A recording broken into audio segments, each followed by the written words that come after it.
적나라하게 나오기 힘들거든요. 초기에 이게 바람을 타질 못하는 겁니다. 10층과 11층이 가격 차이가 있다면 어떤 걸 선택하시겠어요?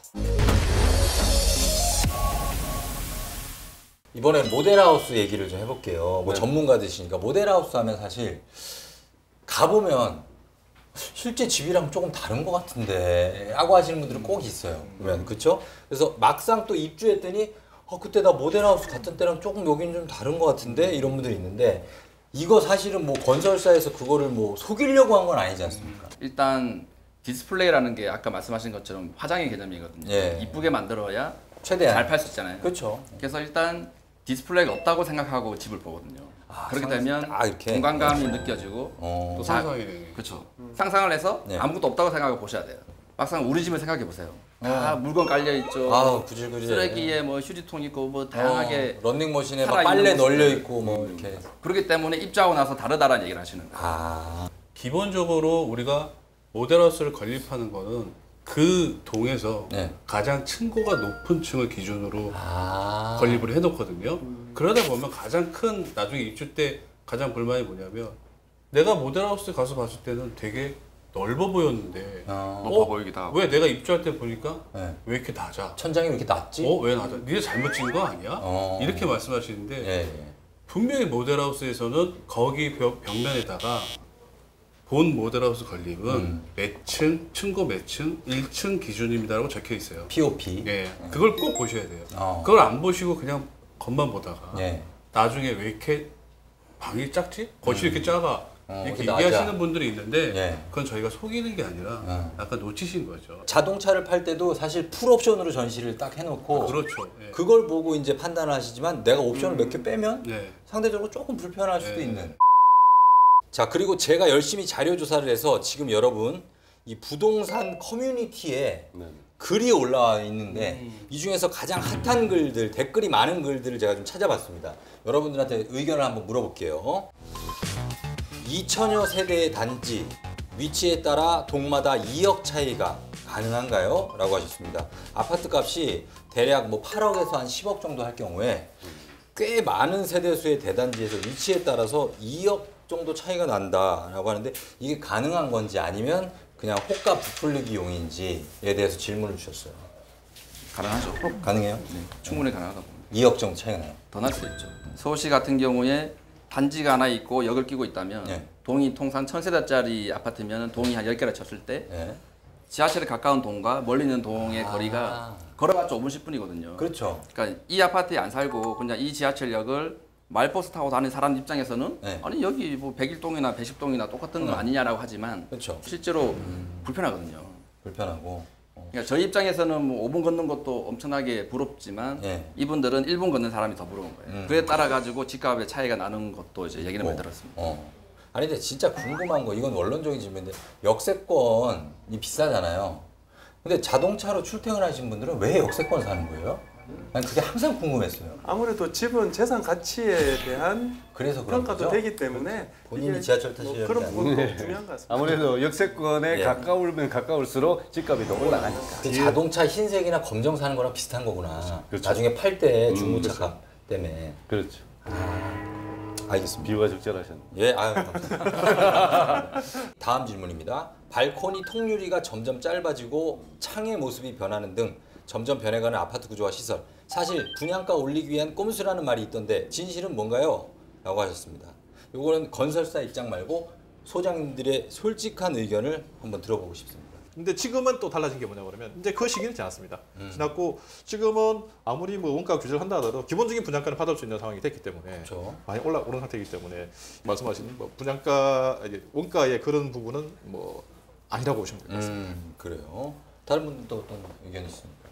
이 원가적인 절감의 차원만으로 놓고 볼 건 아닌 게 네. 사실은 창 사이즈가 작아지면은 에너지가 효율이 좋아집니다. 그렇죠. 예. 아무래도 이제 창은 외기와의 어떤 온도 변화를 갖다 흡격히 받아들이는 어떤 매체고 네.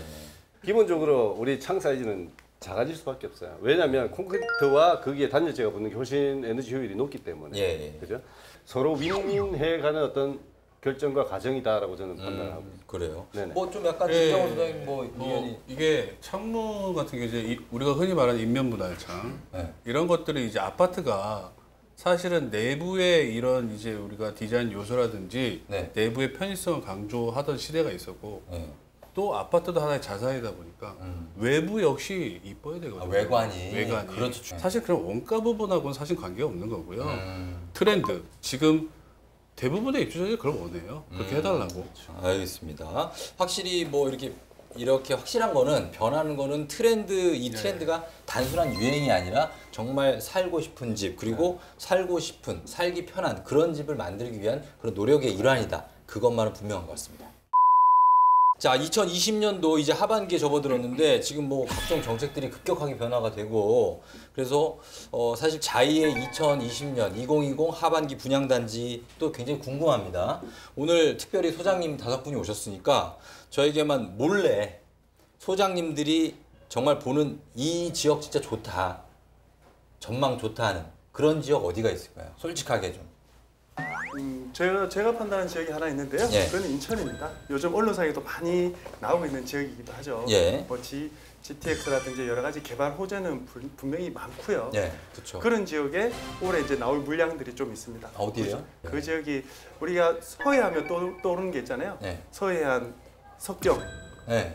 굉장히 멋있거든요. 그렇죠. 삶의 여유를 느낀다면 우리가 좀 꼭 주택을 투자의 목적보다는 네. 삶의 목적으로 본다면 그 지역이 아주 좋지 않을까 이런 판단이 듭니다. 인천 지역이 네. 인천 송도 네. 예, 그쪽 지역 보셨고 자 그 다음에 김정우 소장님 제가 맡고 있는 현장이 아까도 말씀드렸지만 네. 좀 유망한 지역은 경기도 광주. 광주요? 예, 경기도 광주가 사람들이 잘 모를 수 있는데 네. 사실은 경기도 광주가 지금 분당하고 되게 가까운 데 있거든요. 바로 가깝죠. 옆에. 그리고 경강선에서 지하철 타고 강남까지 한 30분밖에 안 걸려요. 그러니까 그 주거 대체 지역으로 지금 높은 이제 그 가격들 분당, 네. 판교 이런 데 지금 높은 가격 대비 네. 아직까지는 낮은 가격대에 형성되어 있는 지역이다 보니까 예. 그런 지역도 하반기에 분양할 예정이니까 그런데도 유심히 봐주시면 아주 좋은 정보가 될 것 같습니다. 저 같은 경우는 이제 의정부입니다. 의정부죠? 예. 의정부. 의정부가 요즘 많이 핫합니다.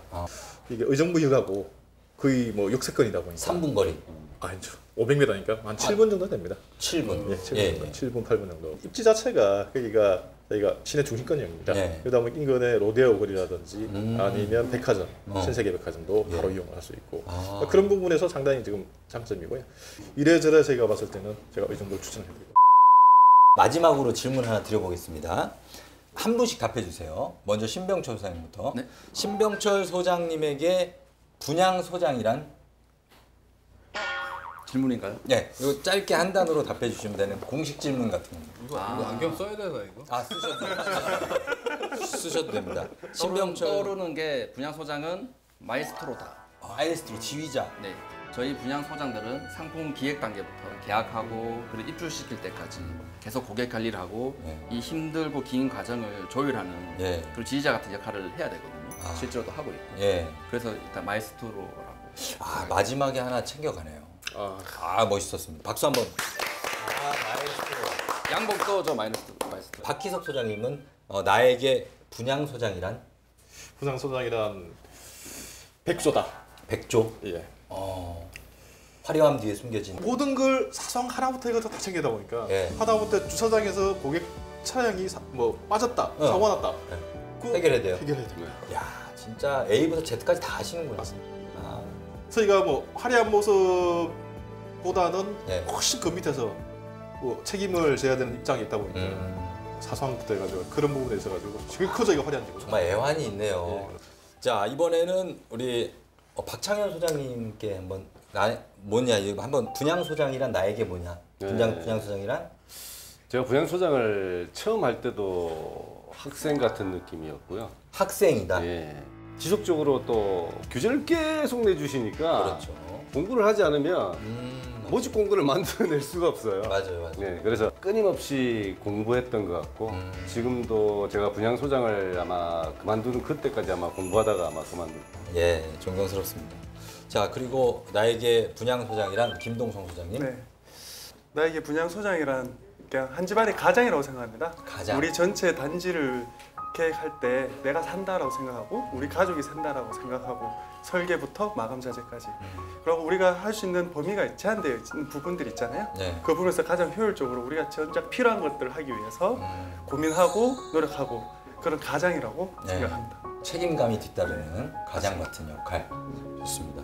자, 그러면 우리 김동훈 소장님에게 분양 소장이란 제가 생각하는 분양 소장이란 셰프다. 셰프, 요리사.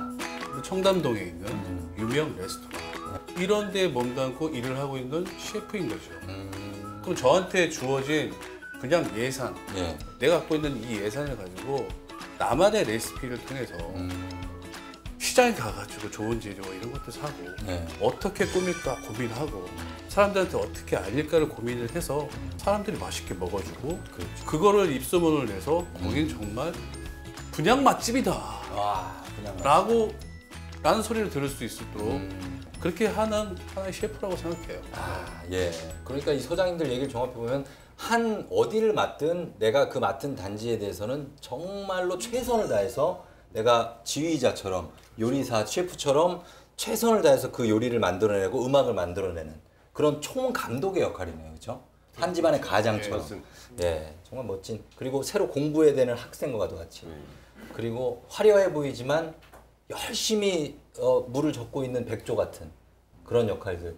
아, 여러분들의 역할이 정말 새삼 존경스럽고 우리 시청자 여러분들도 아마 이분들이 이렇게 많은 일을 하시는구나 하는 걸 다시금 깨닫게 되셨을 것 같습니다. 오늘 소장님 만나보니까 소장님들은 굉장히 감각적이고 센스 있는 그런 소장님들이 그 분양을 책임지고 계신다는 점에서 저희가 더욱더 믿고 그 자이라는 브랜드를 찾을 수 있지 않을까 하는 생각이 듭니다. 여러분 많이 주목해 주시고 다음에도 저희는 더 다양하고 풍성한 그런 주제로 찾아오도록 하겠습니다. 여러분 고맙습니다. 감사합니다.